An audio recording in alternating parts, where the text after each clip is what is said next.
നമുക്കിന്ന് നല്ല അടിപൊളി ടേസ്റ്റിൽ ഒരു ചെമ്മീൻ റോസ്റ്റ് ചെയ്ത് നോക്കിയാലോ? ഇത് ചെമ്മീനാണോ കൊഞ്ചാണോ എന്ന് എനിക്കൊരു ഡൗട്ടുണ്ട്. ഞാൻ ചെമ്മീനാന്നും പറഞ്ഞാണ് വാങ്ങിയത്. കുറച്ച് വലിപ്പമുണ്ട് ചെമ്മീനെക്കാട്ടിയും അല്ലേ? എന്തായാലും നമുക്ക് റോസ്റ്റ് ചെയ്യാം. ഇത് നല്ല വെട്ടി വൃത്തിയാക്കി ക്ലീനാക്കി എടുക്കണം. ഇതിപ്പോൾ ക്ലീൻ ചെയ്തെടുത്തിട്ടുണ്ട്. ഇനി നമുക്ക് പൊടികളിട്ട് കൊടുക്കാം. മുളക് പൊടി, മഞ്ഞൾപ്പൊടി, കുറച്ച് ഉപ്പ്, കുറച്ച് നാരങ്ങ നീര്, ഇത്രയും ചേർത്ത് നന്നായിട്ടൊന്ന് മിക്സ് ചെയ്ത് നമുക്കൊരു 10-15 മിനിറ്റ് റെസ്റ്റ് ചെയ്യാൻ വെക്കാം.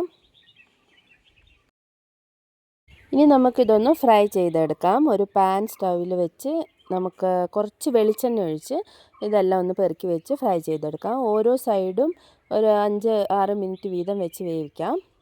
തിരിച്ച് മറിച്ചു വിട്ട് നന്നായിട്ട് ഫ്രൈ ചെയ്തെടുക്കാം. ഇത് ഏകദേശം ആയിട്ടുണ്ട്. ആയപ്പോൾ തന്നെ പകുതി തീർന്നു. ഇത് ഫ്രൈ ചെയ്യുമ്പോൾ തന്നെ നമ്മൾ ടേസ്റ്റ് നോക്കുമല്ലോ, അപ്പോൾ പകുതി ആവുമല്ലോ. ഓക്കെ, ബാക്കിയുള്ളത് നമുക്ക് റോസ്റ്റ് ചെയ്യാം. ഒരു ചട്ടി അടുപ്പത്ത് വെച്ചിട്ട് കുറച്ച് വെളിച്ചെണ്ണ ഒഴിച്ച് കടുക് പൊട്ടിക്കാം. ഒരു അര സ്പൂൺ കടുകിട്ട് നന്നായിട്ട് പൊട്ടിയിട്ടുണ്ട്. ഈ സമയത്ത് നമുക്ക് ഒരു ചെറിയ കഷ്ണം ഇഞ്ചിയും ഒരു 3-4 അല്ലി വെളുത്തുള്ളി ചതച്ചതും കൂടി ഇട്ടിട്ട് നന്നായിട്ടൊന്ന് പച്ചമണം മാറുന്ന വരെ വാട്ടിയെടുക്കാം. ഏകദേശം ഒന്നായി വരുമ്പോൾ നമുക്ക് അരിഞ്ഞ് വെച്ചിരിക്കുന്ന ചെറിയുള്ളി ചേർത്ത് കൊടുക്കാം. ഇത് ചെറിയുള്ളി ആണ് ഞാൻ ഉപയോഗിക്കുന്നത്. സവാള വേണമെങ്കിലും എടുക്കാം. ചെറിയുള്ളി ആകുമ്പോൾ കുറച്ചും കൂടി ടേസ്റ്റ് ഉണ്ടാവുമല്ലോ. ചെറിയുള്ളി ഇട്ട് കുറച്ച് ഉപ്പും കൂടെ ഇട്ടിട്ട് നന്നായിട്ടൊന്ന് വഴറ്റിയെടുക്കണം. ചെറിയുള്ളി നന്നായിട്ട് തന്നെ ഒന്ന് വഴണ്ട് വരണം. അപ്പോൾ അതിന് വേണ്ടി ഒരു 5-6 മിനിറ്റ് ഒന്ന് വഴറ്റിയെടുക്കാം. ഇപ്പോൾ വീഡിയോ ഇഷ്ടമാവുകയാണെങ്കിൽ ചാനലൊന്ന് സബ്സ്ക്രൈബ് ചെയ്യാൻ മറക്കല്ലേ. ഇപ്പം നമ്മുടെ ഉള്ളി ഇവിടെ ഏകദേശം ഒന്നായി വന്നിട്ടുണ്ട്. ഇനി നമുക്ക് പൊടികളിട്ട് കൊടുക്കാം. ഇച്ചിരി മുളക് പൊടി ഇട്ട് നന്നായിട്ടൊന്ന് മിക്സ് ചെയ്തെടുക്കണം. മുളക് പൊടീൻ്റെ പച്ചമണമൊക്കെ ഒന്ന് മാറുന്ന വരെ നന്നായിട്ട് മിക്സ് ചെയ്തതിന് ശേഷം അരിഞ്ഞ് വെച്ചിരിക്കുന്ന ഒരു ചെറിയ തക്കാളി അരിഞ്ഞ് വെച്ചിട്ടുണ്ട്, അതിട്ട് കൊടുക്കാം.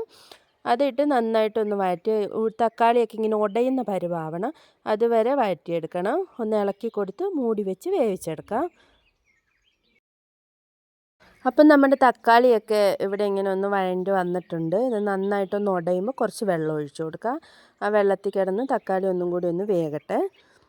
ഇതൊരു കുഴഞ്ഞ പരുവാകുമ്പോൾ ആണ് അതിൻ്റെ ഒരു പാകം. അപ്പം നമുക്കിത് കുറച്ച് മസാലയോടെയാണ് കേട്ടോ, നമ്മൾ ഡ്രൈ ആയിട്ടല്ല, കുറച്ച് മസാല ഉണ്ടാവും.